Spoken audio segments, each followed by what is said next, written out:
Sup guys, welcome to Econ 237. I'm Matt Birch and I am your professor this semester.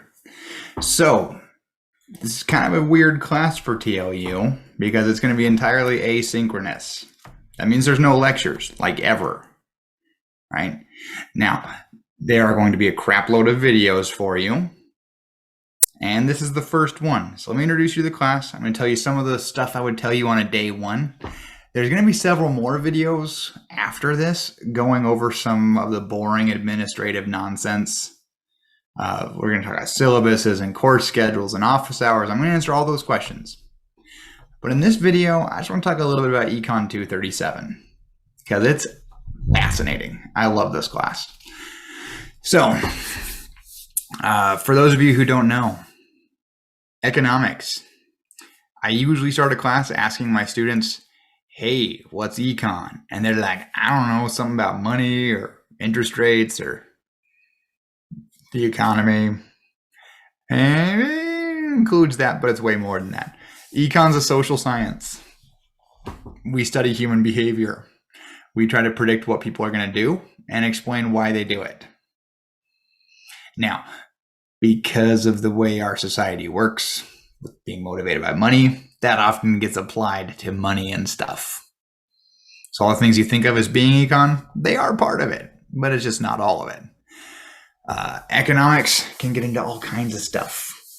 We can talk about healthcare. We can talk about environmental issues.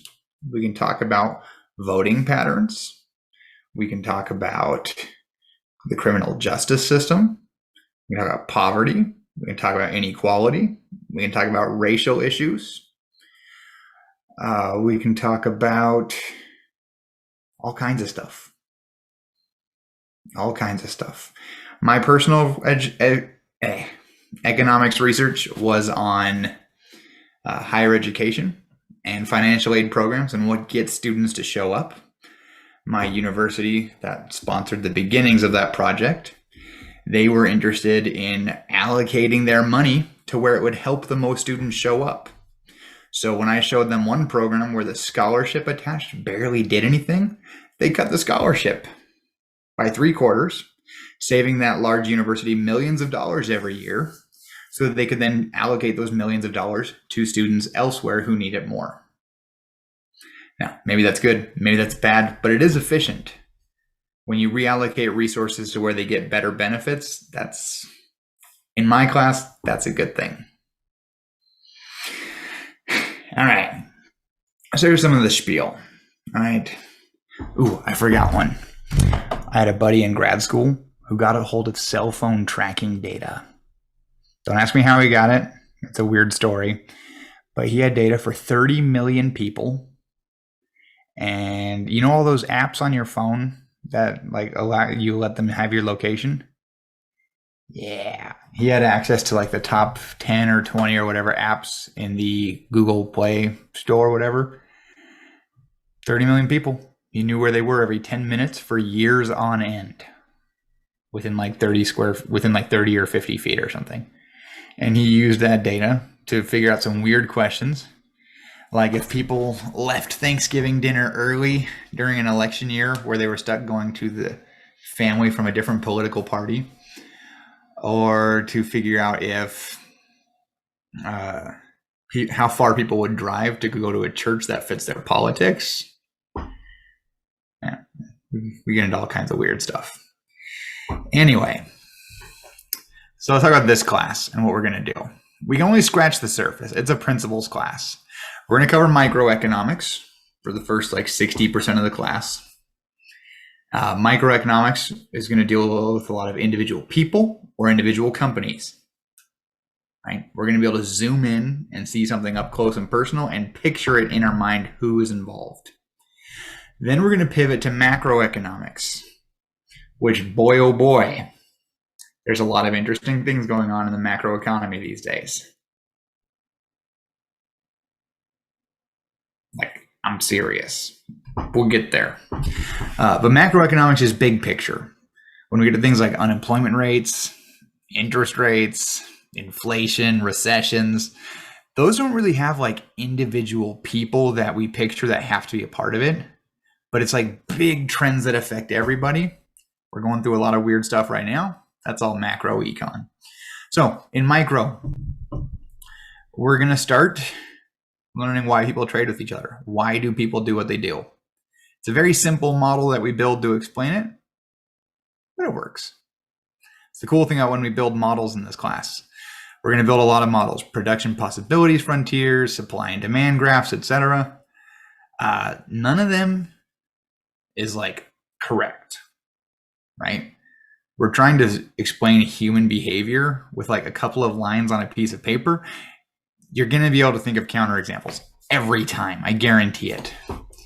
The funny thing, though, is even though all models are wrong, some are useful. And a lot of what we're going to cover in this class works a lot of the time. So after we learn why people trade, we're going to talk about supply and demand. We're going to talk about what happens when the government intervenes in supply and demand. And we're going to talk about a condition called perfect competition, which is a very rare market condition, but an interesting one. It's like what everyone hopes they're going to get when they say free market economics. When they think like the market's going to lead to the best possible outcome, that's all related to a condition called perfect competition. As we go through this class, I'm going to try to highlight situations where that's relevant. And I'm also going to highlight situations where it's not. Because there are a lot of markets that are not perfectly competitive. A lot of them. All the big juicy ones, the ones that people fight about and argue about, most of those get pretty messed up. Anyway, then we'll talk about one form of market failure, which is where the market's not competitive, called monopoly. Then we'll pivot to macroeconomics. We're going to build a model for our business cycle, the move between big booming times and big recessions. Sometimes there's good times, sometimes there's bad times, and it rotates around. That's the business cycle. We're going to build that. And then we're going to talk about government policy.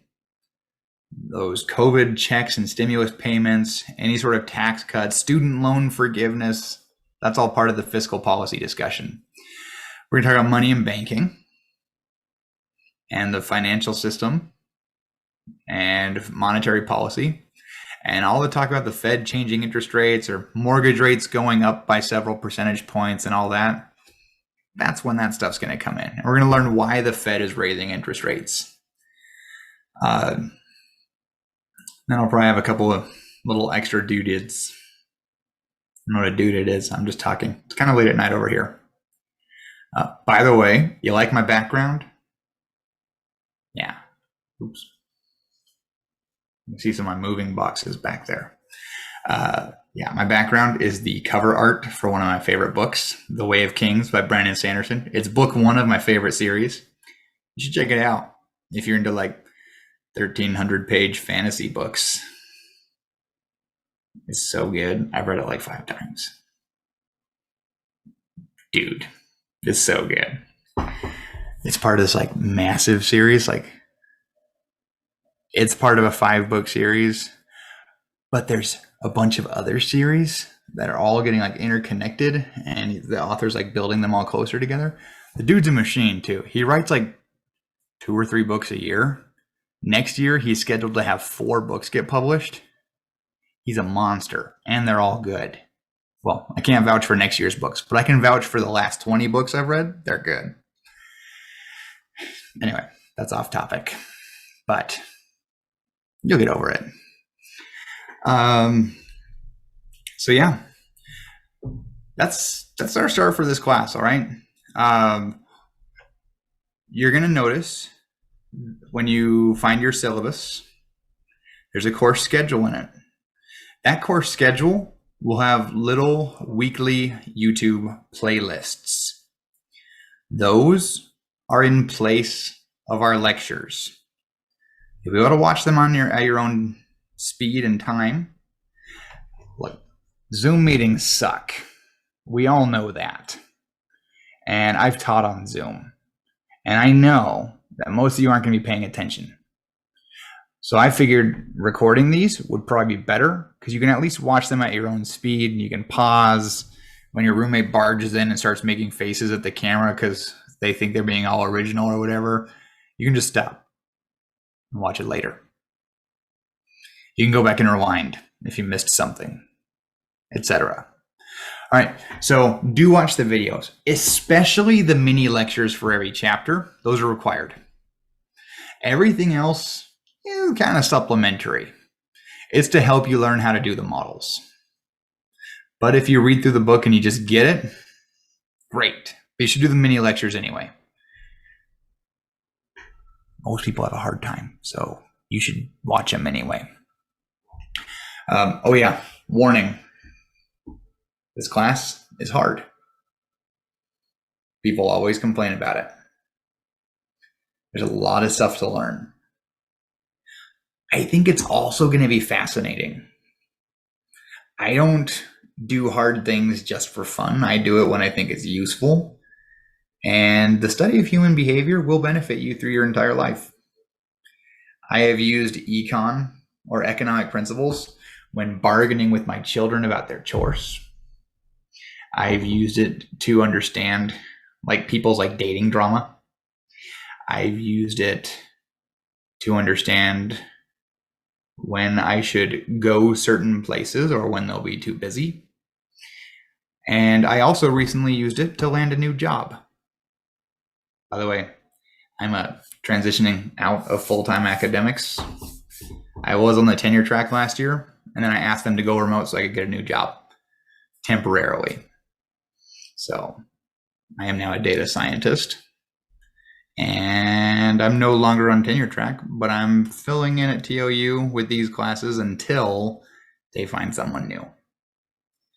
So I'm now working for a large company who is trying to do all kinds of cool things. Anyway, maybe I'll talk about that later, maybe not. So watch the next few videos, guys. There are several introductory videos. This one's the longest one, but you should watch all the little intro ones. They're going to be helpful. So peace out, guys. Good luck.